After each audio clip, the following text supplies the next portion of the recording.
মায়ের দর্শন দিয়ে আজকের ব্লগটা শুরু করলাম। সকলকে জানাই শুভ মহা অষ্টমী। এই যে ঠাকুরটা দেখছো, এটা হচ্ছে আমাদের বাড়িরই ঠাকুর। প্রায় 250 বছরের পুরনো পুজো আমাদের। আর এই পুজোতে যে খ্যান হয়, সেই খ্যান দেখার জন্য পুরো গ্রামের লোক এসে জড়ো হয়, এমনকি বাইরে থেকেও লোক আসে।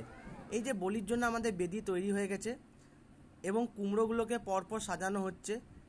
মেনলি আমাদের এখানে কুমড়ো বলিটাই হয়।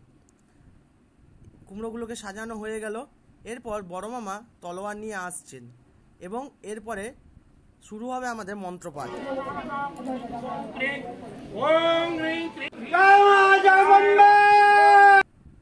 ঠিক এই যে তোমরা আওয়াজটা শুনলে, জয় মা জগদম্বে, এটা পুরো এক ধরনের গুজবাম।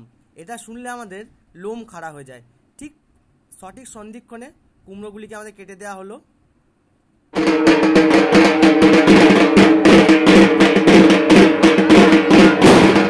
কেটে দেওয়ার পর চারিদিক ঢাকের আওয়াজে ভরে গেল। আজকের মতো এতটুকুই, তোমাদের সঙ্গে পরে আবার দেখা হচ্ছে।